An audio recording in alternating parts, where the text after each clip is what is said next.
Cultural ecology is a very old class. It predates me, and I've been here for 21 years. This class was already around before I was here. It may be the oldest class in anthropology. That is to say, the idea of how do people live in and apprehend their environments and what is going on and what is the relationship between people and their environment is maybe the very oldest question that formal academic anthropology ever had. And I say that because we often trace our lineages to Franz Boas. And what was he doing? He went up to the Arctic and Baffin Island.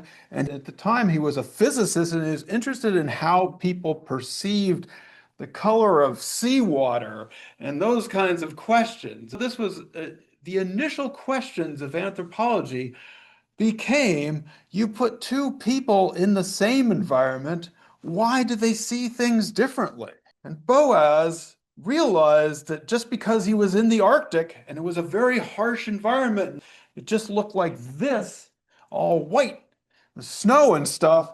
That didn't mean people were the same, even in that place. They were culturally different in this very uniform environment, and they were certainly different than he had been brought up. So the idea of cultural ecology is one of the oldest in anthropology. Now, it's evolved, the question has evolved, and in times like these, people have developed what we might call more urgent approaches to the subject. We're having a crisis now. The environment is in crisis, and what do we do? There's been a lot of textbooks that have now been written that are very textbooky about, what to do and try and practical and try and pull out some knowledge from somebody about how to fish or how to hunt or how to grow something because it seems like we need to do something actively in the world. And I've tried some of those textbooks and they've been okay, but you could do that on your own. You can figure out the practicalities on your own. This semester, I'm going back to what I would consider the foundations or the philosophical foundations of cultural ecology or anthropology, you might say.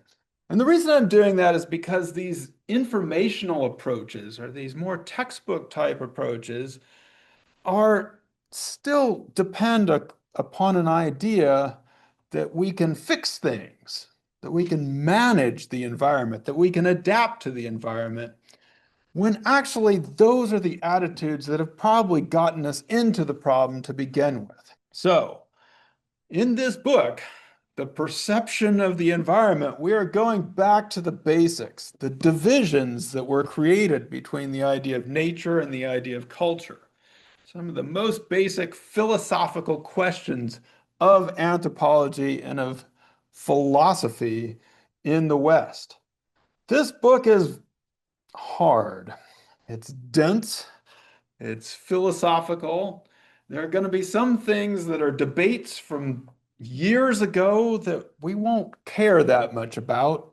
And I'll tell you what those are, and I'll tell you, nah, we don't want to read that. But it's still the most potent book in terms of getting at the root of the issues that we face in today's world, the mental architecture of how we got into the problems that we have. It also is about how we learn from people.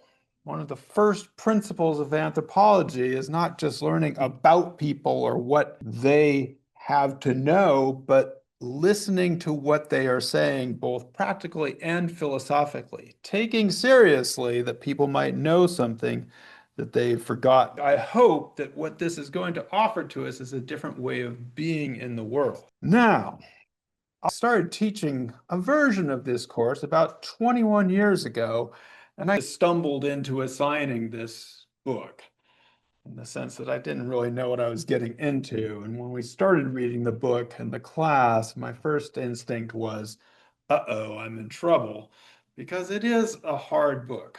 And I've kept returning to it over the years because it hasn't been bested yet, I would say.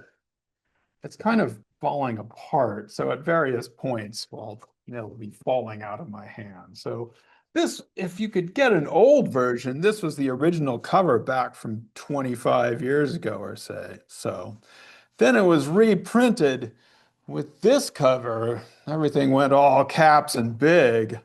But if you get it in today's world in the bookstore, there's another edition of it which will look more like that.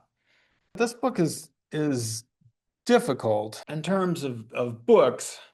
I'd I'd like you to have developed very strong passions about this book. I'd rather have you hate it or love it than simply be annoyed by it, I guess I would say. Because I want it to do more than simply give you information. I want to do something weird, which is it tells us something about how we are in the world.